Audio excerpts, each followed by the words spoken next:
Bonjour, Azul أزول Flek. فلاك أزول فلاك راكي باب التلفزيون. مرحبا مرحبا فريد. مرحبا صحيح. Tout d'abord راكينا mes félicitations après midi pour ce الحفظ. Je sais pas vos Oui, premières impressions actuellement ou غرا يدير واحد غنتخلى منك vos pensées, vos premières pensées. oui, ma première pensée c'est ma famille, j'ai tous mes enfants, mes petits-enfants. Et il me manquait beaucoup. J'étais inquiet beaucoup pour eux. Et ma première c'est de me reposer un petit peu. Je suis vraiment très très fatigué. Et ce secondo, ma pensée revient à mes amis, surtout les avocats, les militants et tous les Américains à travers le monde qui ont soutenu Fakhar et le détenu Baghdad depuis le premier jour. Parce que au début on était très seuls. Tu sais actuellement maintenant que بدأت شوية l'isolement كثر شوية اللي قبل c'était vraiment très très difficile. C'est un combat dur et on est en face un régime tyran, un régime prosaïque, c'est le mot bien choisi. Et quand on arrête quelqu'un qui a 60 ans, un ancien de Kawasoros, un militant des droits de l'homme, parce qu'il était vu dans une réunion, dans une rencontre de la Ligue des droits de l'homme. C'est grave quand on arrête des gens. Le seul tort, c'est d'avoir participé à une rencontre pacifique, ouverte à tout le monde. Ça fait peur aux gens. Ça fait peur aux gens. On est en 2017. Entre les textes et les déclarations du pouvoir et les pratiques, il y a un fossé énorme. مثل ذي الحفظ اسكو يتصور كيد اسكو vous arrivez بلي il y a des manifestations, il y a un mouvement de soutien partout dans le monde, des Français, Canada, الجزائر, le Maroc, partout. Est-ce que يتصور ضروري les informations هيك؟ Oui, c'était ça qui m'a laissé qui nous a donné l'espoir parce que dans mon cas pendant 10 mois j'étais dans un isolement total. C'est-à-dire que je parle à n'importe quel prisonnier n'a pas le droit de me parler. Imaginez-vous, pendant presque une année, j'étais dans l'isolement total.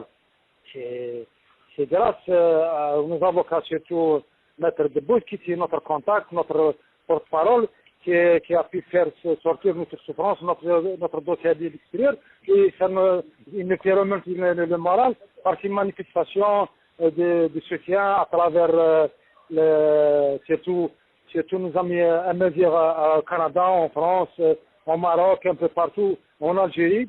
Et c'était ça ce qui nous, je pense, a permis qu'on garde espoir dans la vie, parce qu'à un certain moment, quand on est accusé à tort par des chefs d'accusation, alors si je suis condamné, c'est 5 fois la condamnation à mort. C'est vraiment très grave, alors qu'il n'y avait rien comme preuve, comme dans le dossier.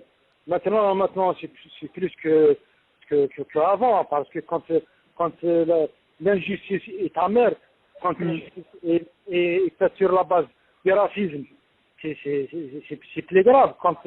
Quand on harcèle une communauté pacifique, on arrête tout le monde parce que les Mozambiques, ça vraiment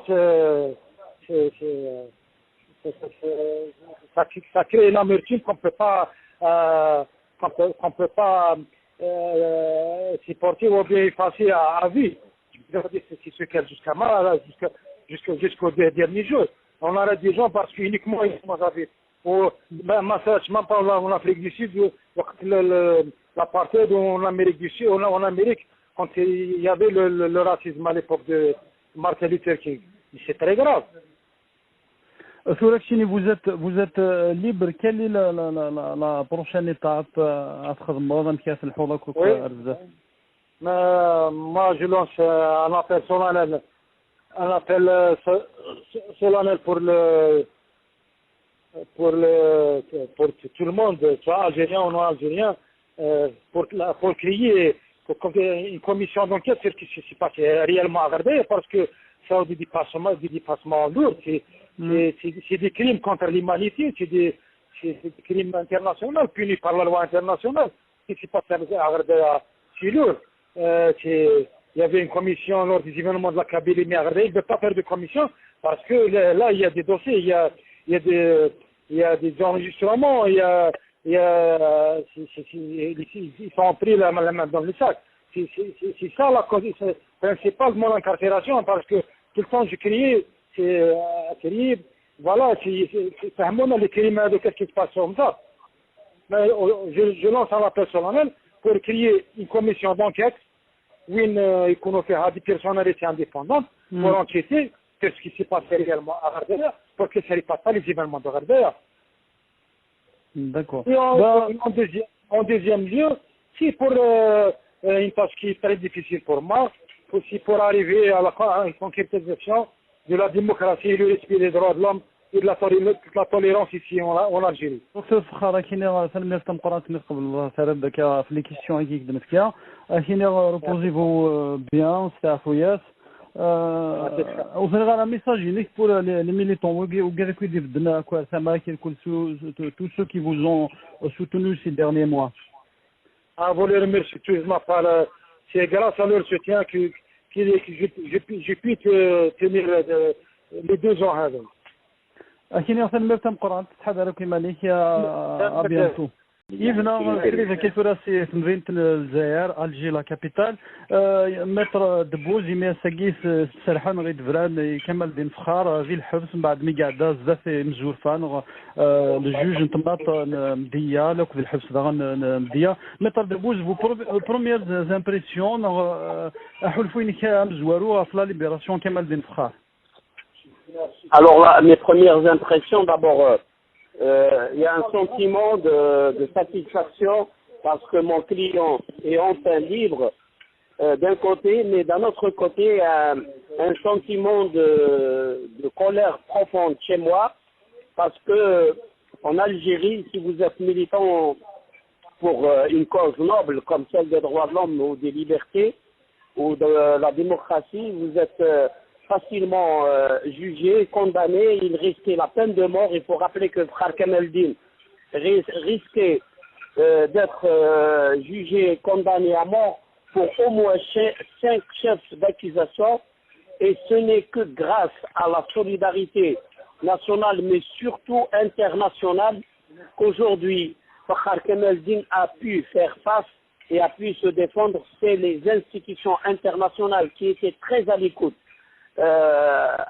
au cas Frère Kameldine qui se sont intéressés, qui ont fait que la justice qui n'est pas indépendante soit un petit peu lâchée par le pouvoir judiciaire et a essayé un peu de lever la main sur toutes les injustices qu'on allait lui faire subir. Donc ça c'est ma première discussion. Je ne sais pas, vous pouvez nous parler un peu des procédures qui ont abouti ces dernières semaines à la libération de Dr Frère. Alors, il faut savoir que Frère Kameldine était condamné pour passer en prison au moins 4 ans et demi, c'est-à-dire il a été condamné 3 fois, une fois 1 année, pour 1 année, une fois pour 1 an et demi, 18 mois, et une fois pour 2 ans. Mais comme il y a une procédure dans le code de procédure pénale qui prévoit qu'un détenu condamné plusieurs fois peut demander ce qu'on appelle la confusion de peine, il a introduit une demande de confusion de peine. Elle a été examinée le 6 juin. Le tribunal a jugé que les conditions sont favorables pour confondre toutes les peines du docteur Frère Kameldine en une seule peine, celle qui est la plus longue, 2 années, et c'était la peine qui prestait à la date d'aujourd'hui. Et donc, c'est pour ça qu'elle a été libérée aujourd'hui et toutes les peines étaient confondues en une seule. Juste un mot sur sa situation, donc sa santé après quelques mois, plusieurs mois de grève de la faim. Quelle est sa santé, son état de santé actuellement? Il faut rappeler que Frère Kemeldine a souffert en prison. Il a fait 5 grèves de la faim. La 5e a duré 108 jours. Il était très, très, très affaibli. Même le jour de son jugement, il était très affaibli. Il ne pouvait même pas tenir debout. Il parlait très difficilement. C'est, je dirais, par miracle qu'il est resté en vie. Il a mené un combat avec son corps. Tout ce qui lui est resté, c'était son corps. Donc, il s'est exprimé avec son corps pour faire entendre sa voix là où il pouvait. Et c'est avec ça qu'il a pu au moins accéder à certains de ses droits. Moralement, mentalement, il est très, très fort. J'ai discuté avec lui tout à l'heure. Ses convictions ont été renforcées à l'intérieur de la prison. Il a vu une injustice terrible à l'intérieur des prisons, ce qui a renforcé ses convictions et sa volonté de continuer le combat pour les libertés et pour la démocratie. Physiquement, il est médecin, il a une grande famille, sa famille d'abord naturelle, la famille Frab, et puis sa famille, je dirais, politique, pas nécessairement partisane, mais politique et idéologique, c'est-à-dire la famille démocratique et des droits de l'homme, qui sont tous là pour l'entourer, pour l'encadrer, pour l'aider à retrouver ses forces, parce qu'on a tous encore besoin de l'énergie de Frère Kemeldine et de tous les militants qui font ce qu'il fait à l'intérieur de l'Algérie et même à l'extérieur de l'Algérie.